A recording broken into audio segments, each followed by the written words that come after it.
জনাব কামরুল মালেক, জনাব আমির হুমায়ুন মাহমুদ চৌধুরী, জনাব ওয়াহিদ মালেক, জনাব রূপম কিশোর বড়ুয়া সহ সম্মানিত সুধীবৃন্দ, আসসালামু আলাইকুম। আমি আসলে কৃতজ্ঞতা জানাবার ভাষা আমাদের নাই। 2005 সালে সেদিন যদি জনাব আমির খসরু মাহমুদ চৌধুরী আমাদের এই জায়গার ব্যবস্থা করে না দিতেন, তাহলে আজকে এই বিশাল আয়োজন কোনো দিন সম্ভব হতো না। এই জন্য আজকের দিনে বলতে পারেন 300 কোটি টাকার জায়গা জনাব আমির খসরু মাহমুদ চৌধুরী দেশনেত্রী বেগম খালেদা জিয়া থেকে মাত্র 1,01,000 টাকা দিয়ে আমাদেরকে ব্যবস্থা করে দিয়েছিলেন। আজকে আমরা গভীর শ্রদ্ধার সাথে স্মরণ করছি সেই সময়কার president professor SM. Fazlul Karim, আমাদের প্রতিষ্ঠাতা সভাপতি ডক্টর ইউসুফ, ইঞ্জিনিয়ার এল.কে. সিদ্দিকী এবং আমাদের প্রফেসর করিম, প্রফেসর তাহের খান সহ যারা আমাদেরকে সেবা দিয়ে দুনিয়া থেকে চলে গেছেন, আমরা তাদেরকে গভীর শ্রদ্ধার সাথে স্মরণ করছি। মাননীয় প্রধান অতিথি, চট্টগ্রাম মা ও শিশু হাসপাতাল এখন আমরা 1050 বেডের জেনারেল হাসপাতাল, 115 আসনের একটা বাংলাদেশের অন্যতম সেরা মেডিকেল কলেজ, যেটি আপনি এই প্রতিষ্ঠাতা সভাপতি হিসেবে দায়িত্ব পালন করে আমাদের হাতে তুলে দিয়ে গেছিলেন। এটা একটা নার্সিং ইনস্টিটিউট, একটা নার্সিং কলেজ, একটা পোস্ট গ্রাজুয়েট ট্রেনিং ইনস্টিটিউট। আমরা এখান থেকে ডিসিএস ডিগ্রি দিচ্ছি, আমরা এমডি ডিগ্রিও দিচ্ছি। এফসিপিএসের 13টি সাবজেক্ট এই মেডিকেল কলেজ থেকে এখন কাউন্ট হয়। আমরা একটা অটিজম ইনস্টিটিউট করেছি।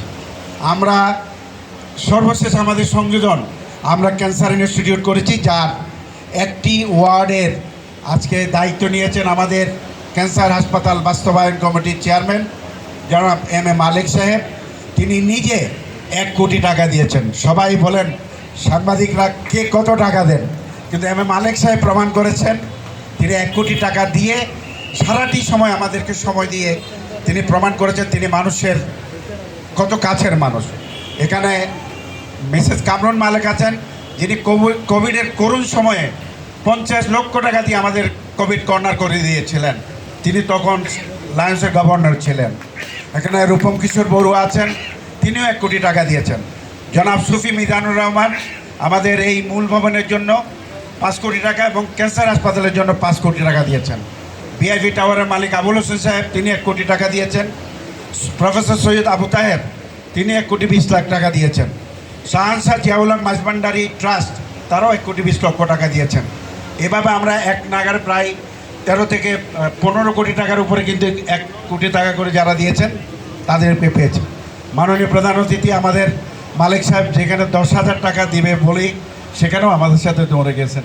এটা আমাদের এই প্রতিষ্ঠানের জন্য চট্টগ্রামবাসী আমাদেরকে সহযোগিতা করেছেন, এই জন্য আমরা আপনাদের কাছে কৃতজ্ঞ। শ্রদ্ধেয় আজীবন সদস্যবৃন্দ, বিগত 21শে ডিসেম্বর যে নির্বাচন হয়েছে, চট্টগ্রাম মা ও শিশু হাসপাতাল যে একটা গণতান্ত্রিক প্রতিষ্ঠান সেটা ব্যাহত হতে যাচ্ছিল, কিন্তু জনাব আজকের অনুষ্ঠানের প্রধান অতিথি জনাব আমির খসরু মাহমুদ চৌধুরী সেদিন যদি সরাসরি সচিবকে নির্দেশনা না দিতেন, সমাজ কল্যাণ ডিজিকে নির্দেশনা না দিতেন, তাহলে আজকে এই সুন্দর প্রতিষ্ঠান পরিচালনা করা আমাদের পক্ষে কোনোদিনই সম্ভব হতো না। এই জন্য আজকে জোরে করতালির মাধ্যমে আমরা আমির খসরু মাহমুদ চৌধুরীকে আন্তরিক ধন্যবাদ জানাতে চাই। এখানে পূর্বকনের সম্পাদক জনাব রমিজ উদ্দিন ভাই আছেন।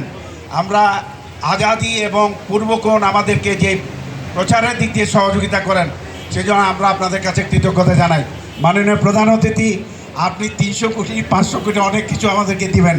আমরা আশা করছি আল্লাহ পাক আপনাকে এমন একটা অবস্থানে নেবেন, যখন আমরা বলবো আপনি আমাদেরকে 20 কোটি টাকা দেন, তখন আপনি ব্যবস্থা করতে পারবেন ইনশাল্লাহ।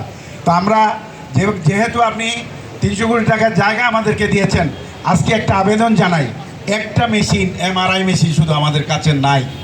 এই এমআরআই মেশিনটার দাম 18 কোটি টাকা। আপনার হাতে কোনো যদি সুযোগ থাকে, আপনার অনেক ব্যবসায়ী বন্ধু আছে, যদি সুযোগ হয় কিংবা সরকার থেকে আমাদেরকে যদি একটা এমআরআই মেশিন দেওয়া যায়, তাহলে আমরা শতভাগ পূর্ণাঙ্গ চিকিৎসা এই প্রতিষ্ঠানে চালাতে পারবো। আমি আর কথা বাড়াতে চাই না। আমি আবারও মাননীয় প্রধান অতিথি আমির খসরু মাহমুদ সাহেবকে আসুন আমরা সবাই দাঁড়িয়ে একবার একটু করতালির মাধ্যমে সম্মান দেখাই। এটা ওনার প্রাপ্য। মা ও শিশু হাসপাতালের জন্য নীরবে তিনি করে গেছেন। আরও জোরে করতালি চাই আমরা। সবাইকে ধন্যবাদ। আবারও মাননীয় প্রধান অতিথি এত ব্যস্ততার মাঝেও আমাদেরকে সময় দেওয়ার জন্য আপনার কাছে কৃতজ্ঞতা জানিয়ে মহান আল্লাহর কাছে এই মা ও শিশু হাসপাতালের উত্তরোত্তর সমৃদ্ধি কামনা করে আমি আমার বক্তব্য শেষ করছি। সবাইকে ধন্যবাদ। আসসালামু আলাইকুম।